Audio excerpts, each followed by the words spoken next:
तो मैं लगभग 2000 किलोमीटर से आया हूँ।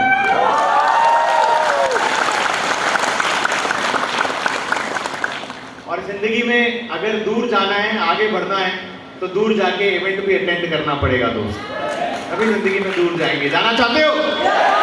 Definitely. So introducing my self, दोस्तों मेरा नाम सुमांशु गौड़ है, जैसा कि यहाँ पर लिखा है और आपने पोस्टर में भी देखा होगा, फोटो में भी देखा होगा कि नाम सुमांशु गौड़ है।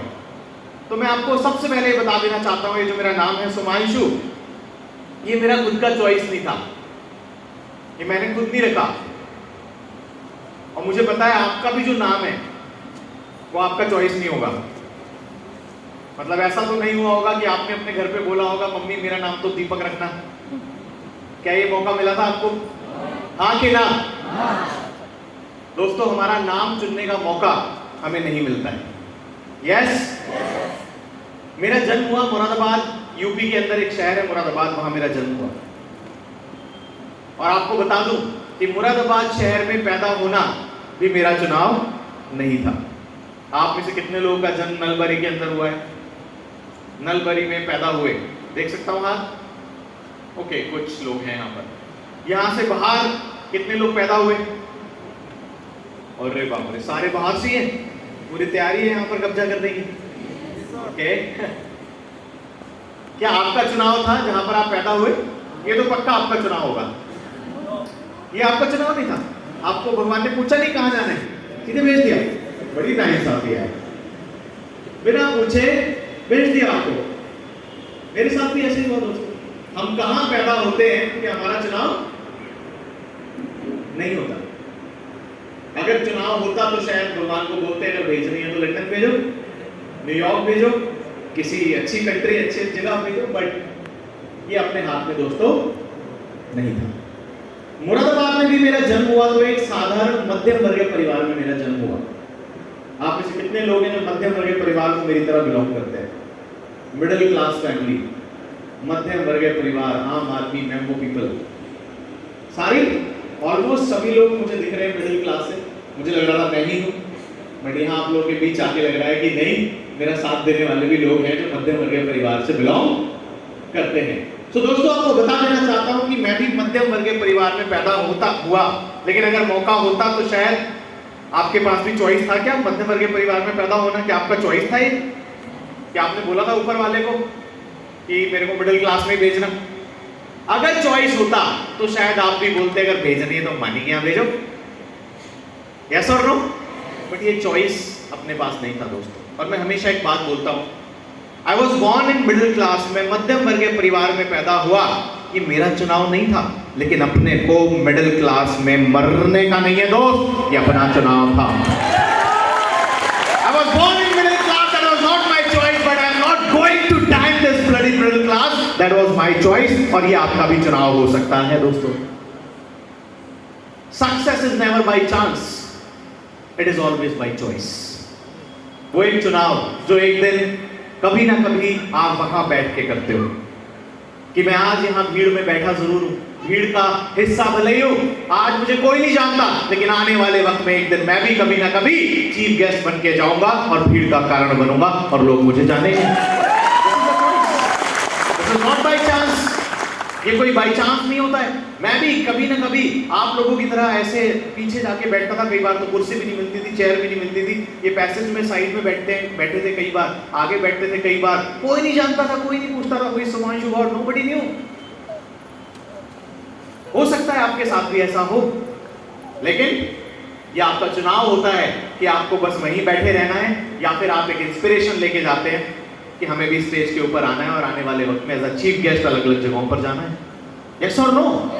सो बहुत साधारण सी मेरी कहानी है, बहुत साधारण सी मेरी जर्नी, क्योंकि मुझे पता है आप लोगों को जहां से भी आप लोग आए हैं, आपको आपके अपलाइन ने ये बात जरूर बोली होगी कि आज का प्रोग्राम मिस मत करना। और अगर आज का प्रोग्राम आपने अटेंड कर लिया तो आपकी लाइफ बदल जाएगी। क्या ऐसा आपको बोला गया? देखो मुझे ऊंचा सुनाई देता है इसलिए रिस्पॉन्स बढ़िया से करना। तो क्या आपको ऐसा बोला गया? मुझे भी बोला गया था। और मैं आपको सच बताऊं, ऐसा प्रोग्राम अटेंड करने के लिए मैं भी अपने शहर से 100-150 किलोमीटर दूर गया।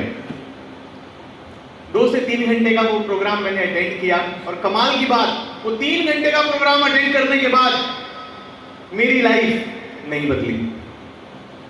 और आपसे भी क्षमा मांगना चाहता हूं जिस भी इंसान ने, आपकी अपलाइन ने आपको बोला है कि 2 से 3 घंटे के प्रोग्राम को अटेंड करने के बाद आपकी लाइफ बदल जाएगी, तो मैं आपको पहले ही माफी मांगना चाहूंगा। भाई साहब, मेरे बस की बात नहीं है कि मैं आपकी लाइफ बदल पाऊं। I can not change your life in these 3 hours.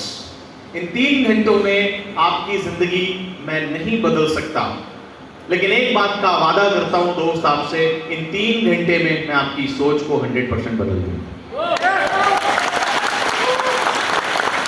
I cannot change your life, I can change your mentality. और अगर आपकी सोच बदल गई तो आपकी जिंदगी मैं नहीं बदलूंगा, आपकी जिंदगी आप खुद बदल के दिखाओगे दोस्त, खुद बदल दोगे आप अपनी जिंदगी। आप सबके अंदर उतनी ताकत है, आप सब में उतना पोटेंशियल है कि आप अपनी जिंदगी बदल सकते हो, अगर वो थॉट, वो विचार, वो सोच आपके यहाँ पर जिंदगी में आ जाए दोस्तों। मैं अगर आपको अपने बारे में बताऊं, डेफिनेटली इस स्लाइड पे आपको दिख रहा होगा मेरी जर्नी, -2 लाख से मर्सिडीज बेंज तक का मेरा सफर जानना चाहते हो? मुझे नहीं पता आप में से कितने लोग यहाँ बैठे हैं जिनके -2 लाख वाली सिचुएशन में होंगे। क्या कोई है?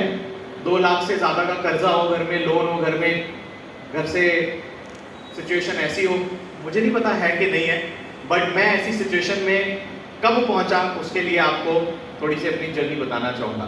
मुझे ऐसा लगता है किसी भी व्यक्ति में इतनी ताकत नहीं होती वो किसी इंसान की जिंदगी बदल सके, लेकिन एक व्यक्ति में इतनी ताकत जरूर होती है कि वो अपनी जिंदगी बदल के सामने वाले को प्रेरित कर सकता है कि अगर मेरी जिंदगी बदल सकती है तो तेरी भी बदल सकती है। मैं तो सिर्फ अपनी कहानी आपको बता पाऊंगा, और उस कहानी से अगर आपको कोई प्रेरणा मिल पाए, कोई इंस्पिरेशन मिल पाए, तो यहाँ से जाके मेहनत करने लग जाना, काम करने लग जाना, क्योंकि आने वाले वक्त में स्टेज पे आप भी खड़े हो सकते हो। So I can just share my journey. Are you ready? So दोस्तों, सुमांशु गौड़ जैसा कि मेरा नाम है, मैं मुरादाबाद शहर में पैदा हुआ, मध्यम वर्गीय परिवार के अंदर पैदा हुआ। छोटा हुआ करता था तो स्कूल जाता था, स्कूल में टीचर पूछा करते थे कि बड़े होके क्या बनना चाहते हो। जब आप मिडिल क्लास में होते हो तो कॉम्प्रोमाइज होते हैं, सैक्रिफाइस होते हैं, एडजस्टमेंट होते हैं, यस और नो? तो वो कॉम्प्रोमाइज, एडजस्टमेंट, सैक्रिफाइस वाली जिंदगी मेरी भी चल रही थी। मेरे फादर, जो कि मेरे दादाजी की गांव में जमीन थी उसको लुक आफ्टर किया करते थे, क्योंकि मेरे जो ताऊजी थे, 2-3 ताऊजी, उनकी गवर्नमेंट जॉब लग चुकी थी। अब जब 5 भाई हो उसमें से 4 की जॉब लग जाए तो एक जो बचता है उसी को जमीन को देखना पड़ता है। होता है ऐसा कि नहीं होता? तो मेरे साथ में, मेरे पापा के साथ में भी ऐसा हुआ। Although he was well educated, उन्होंने BA, LLB वो सब कुछ किया, MSc सब कुछ चीजें कर ली, बट उसके बावजूद भी वो अपनी जो ड्रीम पैशन था लॉयर बनने का उसको परस्यू नहीं कर पाए, क्योंकि उन्हें गांव में जमीन देखनी थी मेरे दादाजी की। हालांकि एक अच्छा काम ये किया कि जहां हमारा गांव था वहां से कुछ दूर, जहां उनकी भी एजुकेशन हुई थी, मुरादाबाद सिटी, बचपन से मैं वहां पर, मेरा जन्म भी वहीं हुआ और मेरी स्कूलिंग भी वहीं से शुरू हुई। बड़े अच्छे स्कूल में मुझे भेजा गया। अच्छे स्कूल में भेजने का फायदा ये होता है कि जो आपकी संगत होती है, जो आपके दोस्त होते हैं, वो आपको थोड़े अच्छे मिल जाते हैं। और बोला जाता है कि हमारी सोच से अमीर हम बहुत बाद में बनते हैं, हमारे रियलिटी में हम अमीर बहुत बाद में बनते हैं, सबसे पहले हम अपनी सोच में अमीर बनना शुरू होते हैं। और जब मैं अपने उन दोस्तों की लाइफस्टाइल देखा करता था, उन लोगों के घर पे जाता था, तो मुझे लगता था कि मेरी जिंदगी भी ऐसी होनी चाहिए। उन दोस्तों को घर में बुलाने में मुझे शर्म आती थी, बेइज्जती खराब लगती थी कि अगर मैं इनको अपने घर में बुलाऊंगा तो यार दोस्ती खराब नहीं हो जाएगी। तो इस तरह की जिंदगी थी। कॉलेज स्कूल में मैं जाता जरूर था और ठीक था, घर वाले कॉम्प्रोमाइज कर रहे थे, बट एजुकेशन पे कभी कॉम्प्रोमाइज नहीं किया, पढ़ाई लिखाई पे कभी कोई कॉम्प्रोमाइज नहीं किया। शायद आपके साथ में भी ऐसा जरूर रहा होगा, घर वालों ने, आपके पेरेंट्स ने बेस्ट से बेस्ट एजुकेशन आपको दी होगी, यस और नो? तो मेरे साथ में भी यही था। मैं स्कूल जाता था, क्लास में टीचर पूछते थे, बेटे बड़े होके क्या बनना चाहते हो? ये एक बहुत ही कॉमन सवाल आप सबसे भी तो कभी ना कभी पूछा गया होगा, हाँ के ना?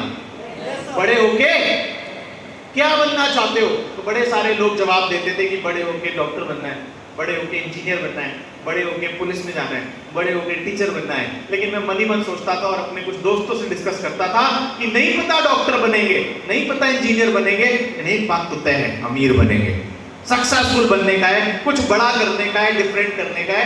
क्योंकि ये बात समझ में आ गई थी कि घर वाले जो कॉम्प्रोमाइज कर रहे हैं, जो सेक्रीफाइस कर रहे हैं, उस चीज का एक ही समाधान है, अमीर बन जाओ, सफल हो जाओ, कामयाब हो जाओ। बोलते हैं इंसान की जिंदगी में 80% समस्याएं पैसे के कारण होती हैं। एग्री करते हैं? मैं एग्री नहीं करता। 80% समस्याएं पैसे के कारण नहीं, कम पैसे के कारण होती है। पैसे के कारण नहीं होती, कम पैसे के कारण होती हैं। और सर अगर ये पैसा की कमी अगर हमारे घर से दूर हो जाए तो हमारी 80% प्रॉब्लम्स सॉल्व हो जाएंगी। मानते हो कि नहीं? तो मुझे ऐसा लगता था कि अगर अपने घर की समस्याओं को दूर करना है तो मुझे सफल बनना होगा। रास्ता मेरे पास नहीं था, वे मेरे पास नहीं था, प्लेटफॉर्म मेरे पास में नहीं था। जिंदगी ऐसे ही मेरी चलती जा रही थी। आगे 10th क्लास में मैं पहुंचा, कभी भी कोई मुझसे पूछता था कौन सी क्लास में हो, मैं जवाब देता था 10वीं में, तो सामने से रिप्लाई आता था 10th में हो, बोर्ड है तुम्हारा। हाँ यार क्या गलती हो गई। बड़े शॉकिंग तरीके से लोग 10th वाले बच्चों से बात करते हैं और उनको फिर समझाते हैं कि बेटा यही 1 साल है, अच्छे से पढ़ाई कर लेना, अच्छे से मेहनत कर लेना, उसके बाद तो तुम्हारी लाइफ सेट है। जब मैं बोलूंगा लाइफ, तुम्हें एक साथ सबको जवाब देना है, सेट है। थोड़ी जुगलबंदी बनेगी, है ना, मजा आएगा। तो बस यही 1 साल है, अच्छे से पढ़ लो, अच्छे से मेहनत कर लो, उसके बाद तो लाइफ। क्या आपको भी कभी बोला गया किसी के द्वारा यस और नो? मुझे भी बोला गया दोस्तों। मुझे लगा कि ठीक है 10th क्लास की तो बात है, अच्छे से पढ़ाई कर लेते हैं। मैंने अच्छे से पढ़ाई करी, फिर मैं 11th में पहुंचा। 11th में जब पहुंचे तो बोला गया कि बेटा 11th बेस होता है, अच्छे से पढ़ लो, अच्छे से मेहनत कर लो, बस यही 1 साल है, उसके बाद तो लाइफ। ठीक है भाई, 12th में पहुंचे, प्रिंसिपल मैम आती थी, स्कूल में असेंबली होती थी, वो भी यही बोलती थी। आप सब लोगों से एक ही बात कहना चाहेंगे, जी मैम कहिए, बस यही 1 साल है, अच्छे से पढ़ लो, अच्छे से मेहनत कर लो, उसके बाद तो लाइफ। हमें लगा ठीक है, अच्छी बात है, हो जाएगी शायद लाइफ सेट। हम लोग घर के अगल बगल जिन लोगों के साथ क्रिकेट बैडमिंटन खेलते थे, आप में से कुछ लोग जरूर होंगे जिनको शौक होगा क्रिकेट खेलने का, है कि नहीं? बैडमिंटन, क्रिकेट, फुटबॉल खेलते हैं। तो जब क्रिकेट, बैडमिंटन, फुटबॉल खेलते हैं तो किन लोगों के साथ खेलते हैं? जो हमारे आजू बाजू भैया लोग होते हैं, थोड़े कोई बड़े भी होते हैं। तो उनमें से कुछ भैया लोग होते थे जो बड़े थे हमसे, दादा बोलते हैं, है ना, तो हमें बोलते थे कि बेटा बस यही 1 साल है, पढ़ ले, उसके बाद तो कॉलेज होगा, कॉलेज में गार्डन होगा, गार्डन में गुलाब होगा, वो होगी, तू होगा, अपना भी परिवार बनेगा। तो बड़ा एक्साइटमेंट होता था कि यार मैं भी कॉलेज जाऊंगा, अपना कॉलेज लाइफ होगी, परिवार बनेगा अपना, फिर तो लाइफ सेट है, जिसकी जीवन में तलाश है वो मिल जाएगी। ये अक्सर लोग जो युवा होते हैं हमारे, उनका एक्साइटमेंट होता है बड़ा। कॉलेज फर्स्ट ईयर में जब वो जाते हैं, कॉलेज में कितने लोग पढ़ते हैं यहाँ पर, कॉलेज के अंदर पढ़ाई कर रहे हैं अभी भी? इधर से हो गया आप लोगों का college? Can I see the hands? College में पढ़ रहे हैं, बहुत सारे लोग कॉलेज में पढ़ रहे हैं। और जो पढ़ चुके हैं, कॉलेज में पढ़ाई हो चुकी, कॉलेज कर चुके हैं, बहुत सारे लोग हैं जो कॉलेज कर चुके हैं। तो दोस्तों आपको बताता हूँ, जब कॉलेज में इंसान जाता है फर्स्ट ईयर के अंदर, तो अलग ही खुमारी होती है उसके अंदर। उसके गाने कैसे कैसे बदलते हैं। बॉलीवुड देखते हो, मूवीज देखते हो, गाने सुनते हो? तो फर्स्ट ईयर का जो बच्चा होता है सर, उसका जो गाना होता है वो कॉलेज में होता है, अलग खुमारी में होता है। उसको लगता है यार तो कॉलेज लाइफ एंजॉय करनी है मुझे, और फर्स्ट ईयर में उसका जो गाना होता है वो ये होता है, सूरज हुआ मध्यम, चांद जलने लगा, आसमां क्यों पिघलने लगा। उसे ना सब कुछ दिख रहे होते हैं, सूरज, चांद, सितारे, चारों तरफ सूरज, चांद, है ना, यही नजर आ रहा होता है उसको। सेकंड ईयर में पहुंचता है वो, तब उसको समझ में आता है, और फिर उसका गाना बदल जाता है। और गाना क्या होता है? तू प्यार है किसी और का, तुझे चाहता कोई और है। वैसे बात समझ में आती है भाई साहब? यहाँ तो एक अनार और 100 बीमार है। यस, कोई बात नहीं, मेहनत जब तक जारी रहता है। थर्ड ईयर में पहुंचता है और फिर गाना बदल जाता है इसका, फिर हकीकत सामने आती है इसको, और गाना फिर होता है, अच्छा सिला दिया तूने मेरे प्यार का, यार नहीं लिया अरे यार का, क्योंकि इसी का यार घर लूट के ले जाता है इसका। उसी का दोस्त होता है वो, उसको इसकी भाभी बना देता है? हाँ? और फिर इसका जब कॉलेज खत्म होता है तो इसके पास एक ही गाना बजता है, भुला देना मुझे, अलविदा तुझे, तुझे जीना है मेरे बिना। कॉलेज खत्म, जिंदगी खत्म, सब कुछ खत्म, ये बन जाता है कबीर सिंह। लेकिन फिर नौकरी के धक्के, सब कुछ खाने के बाद इसको समझ में आता है कि गाना तो जीवन में एक ही काम आएगा, जब कॉलेज से निकल जाता है, नौकरी हो